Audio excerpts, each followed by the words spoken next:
آج ہم ایمان کی بنیادوں کو سمجھنے کی کوشش کریں گے۔ یہ ایک ایسا موضوع ہے جو بالکل ایک مضبوط عمارت کی طرح ہے، جس کی ہر اینٹ اپنی جگہ پر اہمیت رکھتی ہے۔ اچھا، تو آج جس موضوع پر ہم بات کر رہے ہیں اس کا ماخذ ایک لیکچر ہے جس کا عنوان ہے مضبوط بنیاد، اور یہ شروع ہی ایک بہت گہرے سوال سے ہوتا ہے۔ سوچئے، اس دنیا میں جہاں معلومات کا ایک سمندر ہے، لا تعداد علم ہے، وہاں سب سے اہم، سب سے اونچا علم کون سا ہو سکتا ہے؟ تو آئیے دیکھتے ہیں کہ آج ہم کن نکات پر بات کریں گے۔ سب سے پہلے علم کی بنیاد، پھر سمجھیں گے کہ عقیدہ کیا ہوتا ہے، صحیح اور غلط عقیدے میں فرق کیا ہے، پھر ایمان کے اقرار پر بات ہوگی، اور آخر میں ایمان کی 7 شرائط کو دیکھیں گے۔ تو پہلا سوال یہ ہے کہ علم کی قدر کیسے طے ہوتی ہے؟ ماخذ یہ دلیل دیتا ہے کہ کسی بھی علم کی اہمیت کا انحصار اس کے موضوع پر ہوتا ہے۔ آئیے ایک مثال دیکھتے ہیں۔ طب یعنی میڈیکل سائنس کو بہت اعلیٰ علم مانا جاتا ہے۔ کیوں؟ کیونکہ اس کا تعلق انسانی صحت اور زندگی سے ہے۔ تو اسی منطق سے اگر دیکھا جائے تو خدا کا علم، جسے عقیدہ کہتے ہیں، سب سے بلند اور اعلیٰ قرار پاتا ہے، کیونکہ اس کا موضوع خود کائنات کا خالق ہے۔ تو یہ عقیدہ آخر ہے کیا چیز؟ یہ لفظ ہم اکثر سنتے ہیں، لیکن اس کا اصل مطلب کیا ہے؟ آئیے ذرا اس کی گہرائی میں اترتے ہیں۔ دیکھیے، لفظ عقیدہ عربی زبان کے لفظ عقدہ سے نکلا ہے، جس کا مطلب ہوتا ہے گرا۔ یہ تشبیہ بہت خوبصورت ہے، مطلب ایک ایسا یقین جو کسی کے دل میں اتنی مضبوطی سے باندھ دیا جائے کہ پھر اس میں شک کی کوئی گنجائش ہی نہ رہے، بالکل ایک اٹوٹ گرہ کی طرح۔ لیکن یہاں ایک بہت اہم نقطہ ہے۔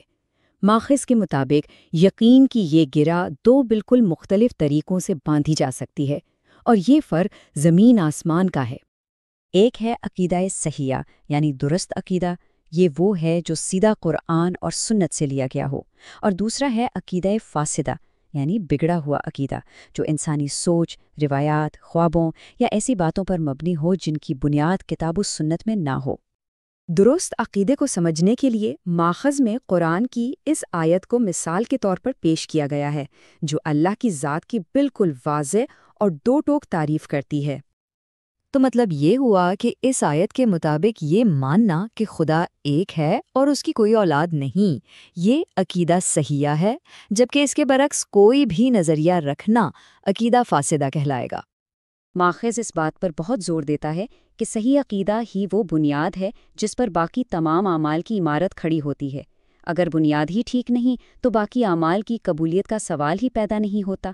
تمام انبیاء کی دعوت کا مرکزی نقطہ یہی تھا۔ اب درست عقیدے کا یہ پورا نظام، یہ ساری بحث آخرکار ایک ہی جملے میں سمٹ جاتی ہے، ایک ایسا اعلان جو اس پوری بنیاد کا خلاصہ ہے، اور وہ جملہ ہے لا الہ الا اللہ۔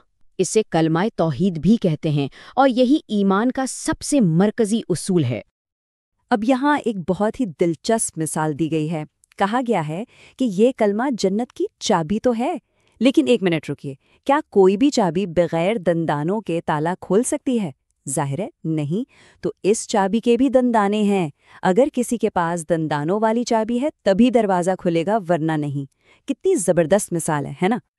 تو پھر سوال یہ ہے کہ اس چابی کے دندانے کیا ہیں؟ ماخذ کے مطابق وہ 7 شرائط ہیں جو اس کلمے کو محض الفاظ سے بڑھ کر ایک حقیقت بناتی ہیں۔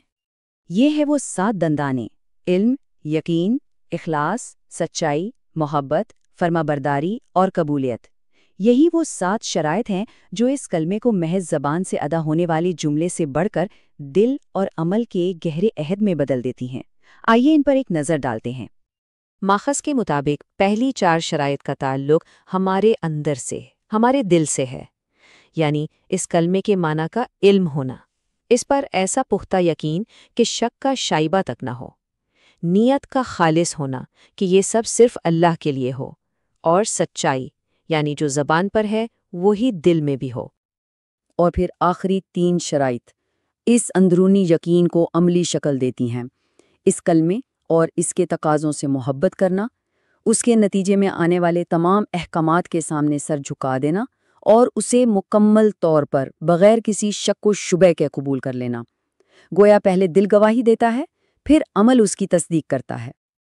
تو سب سے اہم نقطہ یہ ہے کہ جنت کے دروازے کھولنے کے لیے وہ چابی چاہیے جس میں یہ ساتوں دندانے موجود ہوں۔ ایک بھی کم ہو تو چابی ادھوری ہے اور تالا نہیں کھلے گا۔ تو یہ ساری گفتگو ہمیں واپس اسی بنیادی استعارے پر لے آتی ہے اور ایک سوال پر چھوڑ جاتی ہے۔ اگر ایمان ایک بنیاد ہے تو جو گرا باندھی گئی ہے وہ کتنی مضبوط ہے؟ اننی سعید عشت من جدید بفعل ما